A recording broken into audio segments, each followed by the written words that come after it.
Have you ever felt it? That quiet ache in the marrow of your being, a hollow echo where something vital should reside. It's not always a loud, dramatic pain. More often, it's a subtle hum of dissatisfaction, a feeling that you're standing on the shore watching a ship sail away, a ship carrying a version of you that you were meant to be. This is the whisper, sometimes the silent scream, of your unlived life. It's the sum of all the chances not taken, the passions unexplored, the truths unspoken, the selves unactualized. Carl Jung, the pioneering Swiss psychiatrist, understood this profound human dilemma perhaps better than anyone. He saw that the journey towards wholeness, what he termed individuation, is often haunted by the ghosts of these unlived potentials. What if I told you that this haunting isn't a curse, but a call, a desperate sacred invitation from the deepest part of your soul to turn around, to face those departing ships, and to reclaim the cargo of your truest self? But here's the truth, a truth that might be uncomfortable to hear. This unlived life, this reservoir of dormant potential, doesn't just passively wait, it exerts a pressure, it festers. It can become a source of profound psychic distress, manifesting as anxiety, depression, a gnawing sense of meaninglessness, or even physical ailments. The soul, Jung believed, will not be indefinitely ignored. Its cries for expression, for realization, will find a way to be heard, even if it's through the language of suffering. So I ask you, truly ask you, as you sit here, listening, what parts of your life feel like a performance, a script handed to you by expectations, by fear, by the relentless noise of the outer world? And what part, the vital, authentic core of you, is suffocating beneath the weight of it all? The power to change this narrative, to answer that silent scream, begins not with grand gestures, but with a courageous willingness to listen, to become profoundly aware. Are you ready to tune into that frequency, to decipher the messages your soul has been sending? The unlived life isn't merely about the grand dreams we might have abandoned, the novel unwritten, the world untraveled, the business unlaunched. It's often far more subtle, woven into the fabric of our daily choices, our relationships, our quiet compromises. It's the authentic opinion you swallowed to keep the peace, the creative spark you doused because it seemed impractical, the unconventional path you sidestepped for the illusion of security. Each of these moments, seemingly small in isolation, can accumulate, creating a vast shadow territory within us, a landscape populated by these might-have-beens. Jung spoke extensively about the persona, the social mask we wear, the curated version of ourselves we present to the world. And while a functional persona is necessary for navigating society, the danger arises when we over-identify with it, when the mask becomes fused to our skin and we forget the true face beneath. The unlived life flourishes in the chasm between this meticulously crafted persona and the neglected, often misunderstood, true self. Consider the immense pressure of societal expectations, the invisible blueprint laid out for us from birth. We are subtly, and sometimes not so subtly, nudged towards certain careers, lifestyles, relationship models, and belief systems. These well-trodden paths offer a semblance of safety, of predictability. But what if your soul's true calling lies in the uncharted wilderness, far from these comfortable highways? To deviate is to risk disapproval, misunderstanding, even ostracization. And so, many of us, consciously or unconsciously, choose the path of least resistance. We trade the perilous journey of self-discovery for the gilded cage of conformity. The bars of this cage are often padded with comfort, with material success, with the approval of others. Yet, from within this gilded cage, the silent scream of the unlived life can become deafening, a constant reminder of the freedom sacrificed. Jung saw this as a profound betrayal of the self, the archetypal core of our being that strives for wholeness and authenticity. When the conscious ego becomes too rigid, too identified with collective norms, It severs its connection to this vital, life-giving source. The language of this silent scream is varied and often deceptive. It can manifest as a chronic, low-grade anxiety, a persistent feeling that something is fundamentally wrong. Even when, on the surface, everything appears fine, it can morph into a deep, inexplicable sadness, a melancholy that clings to you like a damp shroud. Sometimes, it erupts in sudden bursts of anger or frustration, seemingly disproportionate to the triggering event, because they are fueled by this deeper, unacknowledged reservoir of discontent. You might find yourself endlessly chasing external validation, seeking new achievements, new possessions, new relationships, hoping that the next thing will finally fill the void, only to find the emptiness returning, perhaps even more acutely. This is the hungry ghost of the unlived life, forever seeking sustenance in the external world because its internal needs are being starved. Jung's concept of the shadow is crucial here. The shadow, in Jungian psychology, represents the unconscious aspects of our personality that the conscious ego does not identify with. It contains our repressed desires, our undeveloped potentials, our inferior traits, but also, paradoxically, our hidden strengths and creativity. Often, the parts of our life that remain unlived are relegated to this shadow realm. We might have been taught that our artistic inclinations were frivolous, our sensitivity a weakness, our desire for solitude selfish. These aspects, denied conscious expression, don't simply disappear. They accumulate energy in the unconscious, influencing our behavior in hidden ways, projecting themselves onto others, or contributing to that pervasive sense of incompleteness. The silent scream, then, is often the voice of the shadow, begging for integration, for acceptance, for the chance to contribute its unique colors to the tapestry of our whole being. Think about the moments when you feel a profound sense of envy, not a malicious envy, but a deep, resonant longing when you witness someone else living a life that touches something unawakened within you. Perhaps it's seeing someone pursue a creative passion with abandon, or someone speaking their truth with unapologetic courage, or someone living a simple, unconventional life, aligned with their deepest values. That pang of longing, Jung might suggest, is not just about admiring them. It's your own unlived life calling out, recognizing a kindred expression. It's a signal from yourself, pointing towards a potentiality within you that is yearning for breath. But instead of heeding this call, how often do we rationalize it away? That's not for me. I'm too old. I don't have the talent. It's irresponsible. These are the lullabies we sing to keep our unlived life dormant, to silence its uncomfortable truths. The consequences of this neglect can be severe. Jung observed that neurosis, in many cases, is a substitute for legitimate suffering.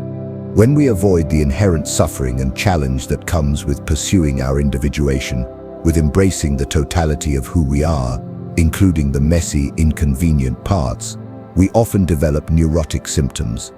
The unlived life, in its frustration, can turn inwards, manifesting as self-sabotage, addictions, or a pervasive cynicism that poisons our experience of the world. It's as if the energy of those unexpressed potentials, denied their natural outlet, becomes toxic, corroding us from within. The body, too, can become a repository for this unexpressed life. Chronic tension, unexplained pains, fatigue. These can sometimes be somatic expressions of a soul in distress, a physical manifestation of the silent scream. Our very physiology protests the constriction of our being. So how do we begin to answer this call, to turn towards the unlived life rather than away from it? The first step, as always, is awareness, but an awareness that goes beyond intellectual understanding. It requires a willingness to sit with the discomfort, to listen to the subtle and not so subtle messages your psyche is sending. Jung was a great proponent of paying attention to dreams. He saw dreams as direct communications from the unconscious, often revealing the aspects of ourselves we have neglected or repressed. Are there recurring themes in your dreams? Characters that embody qualities you admire or fear, images that evoke a sense of longing or unease. These are not random firings of neurons, they are symbolic messages from the deep self, often highlighting the contours of your unlived life. Journaling can be another powerful tool, not just a catalogue of daily events, but a courageous exploration of your inner world. Ask yourself the hard questions. What am I truly afraid of? What would I do if I knew I could not fail? What desires have I buried so deep I've almost forgotten they exist? What parts of myself do I keep hidden, even from those closest to me? Writing, without censorship, can allow these submerged truths to surface. It can be a way of giving voice to that silent scream, of acknowledging its legitimacy. And in that acknowledgement, a shift begins to occur. The act of naming the unlived parts of ourselves is an act of reclamation. Then there's the challenging yet vital work of examining your persona. How much of your daily life is driven by the need for approval, by the desire to fit in, by the fear of judgment? Begin to gently, and with compassion, peel back the layers of this social mask. Notice the moments when you feel a disconnect between your inner experience and your outward behavior. This isn't about suddenly becoming brutally honest to the point of social alienation. It's about fostering a greater internal congruence, a more authentic alignment between who you are and how you express yourself.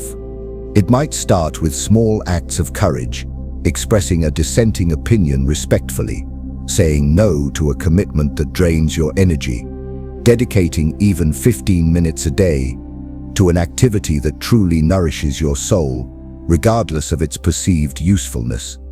This journey of reclaiming the unlived life is rarely a comfortable one. It often involves confronting fear, the fear of the unknown, the fear of failure, the fear of disapproval, even the fear of success, and the responsibility it might bring. It might mean facing past regrets, not to wallow in them, but to extract their lessons and to mourn the paths not taken, so that you can more fully commit to the path ahead. There will be resistance, both internal and external. Your own ingrained habits and limiting beliefs will fight to maintain the status quo. The people around you, accustomed to your old persona, may react with confusion or even opposition when you begin to change. This is where courage and self-compassion become your most essential allies.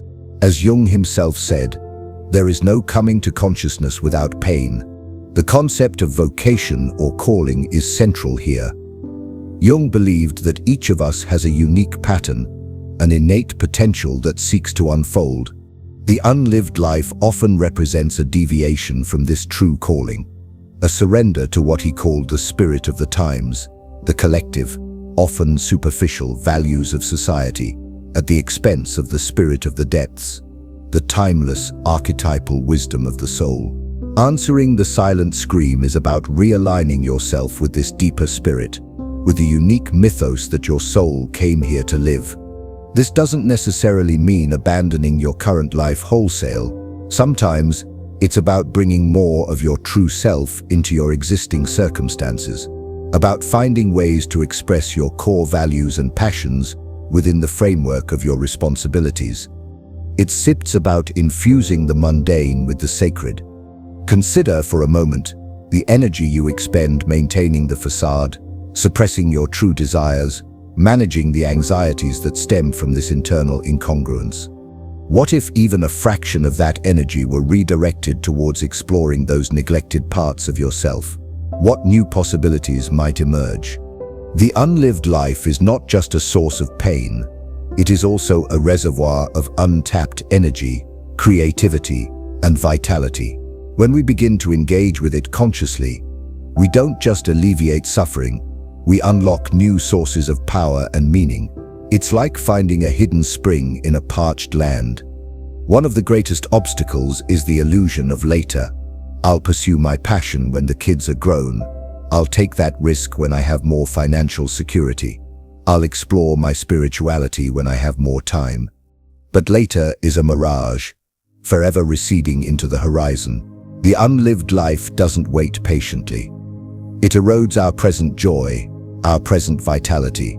Jung's work constantly pushes us towards the immediacy of our own psychic reality. The time to engage with the self is always now. Each day offers a fresh opportunity to make choices, however small, that are more aligned with your deepest truth. What one small step can you take today, this very day, to give voice to a part of you that has been silenced for too long? This isn't about achieving some idealized state of perfection or constant bliss. The journey of individuation, of living a more authentic life, is fraught with paradox and struggle. It's about embracing the fullness of your humanity, which includes your flaws, your contradictions, your pain.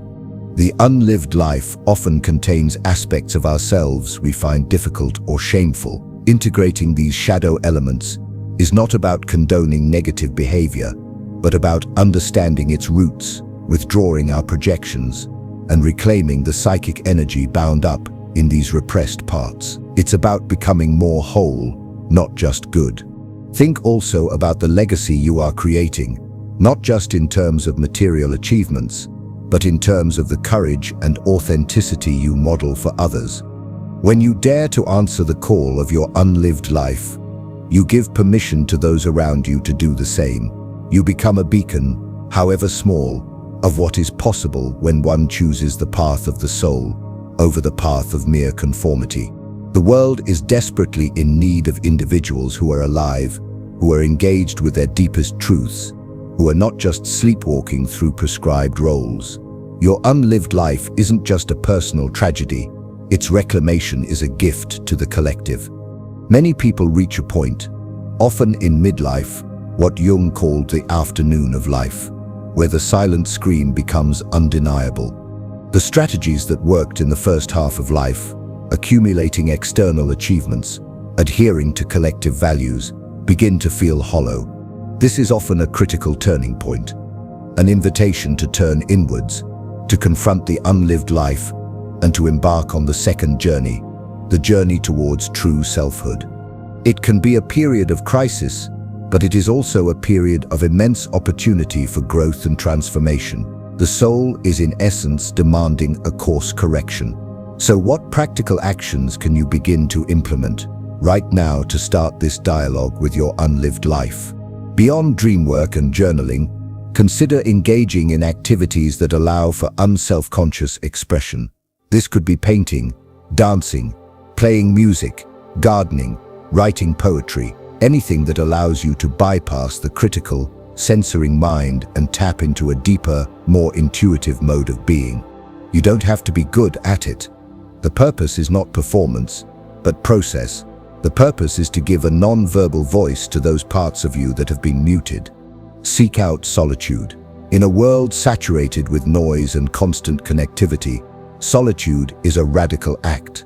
It is in the quiet spaces, free from external demands and distractions, that the subtle whispers of the soul can be heard. Make regular appointments with yourself, time dedicated solely to inner listening and reflection. During these times, pay attention to your body. Where do you feel tension? Where do you feel constriction? Where do you feel a sense of expansion or lightness? Your body is a wise counselor, constantly communicating the truth of your inner state. Be mindful of the media you consume, the conversations you engage in, the environments you inhabit. Do they nourish your soul, or do they subtly reinforce the values and beliefs that keep your unlived life suppressed? Curate your inputs. Surround yourself, as much as possible, with influences that inspire authenticity, courage, and depth. This might mean re-evaluating certain relationships or letting go of habits that drain your vital energy and keep you tethered to a life that no longer fits. And perhaps most importantly, cultivate an attitude of radical self-acceptance. You will stumble, you will encounter resistance, you will have moments of doubt and fear. This is all part of the process. The unlived life has often been neglected for years, even decades. Reclaiming it is not an overnight transformation, but a gradual unfolding, a journey of 1,000 small steps. Treat yourself with the same kindness and understanding you would offer a dear friend embarking on a difficult but essential quest. Jung emphasized that the goal of individuation is not perfection but wholeness, and wholeness, by its very nature, includes the imperfect, the incomplete, the shadowy aspects of our being. The silent scream of your unlived life is not a judgment, it is an invitation. It is a call from the most profound depths of your being to become who you were always meant to be. It is the voice of your potential, knocking relentlessly on the door of your conscious awareness, asking to be let in, to be lived, to be expressed.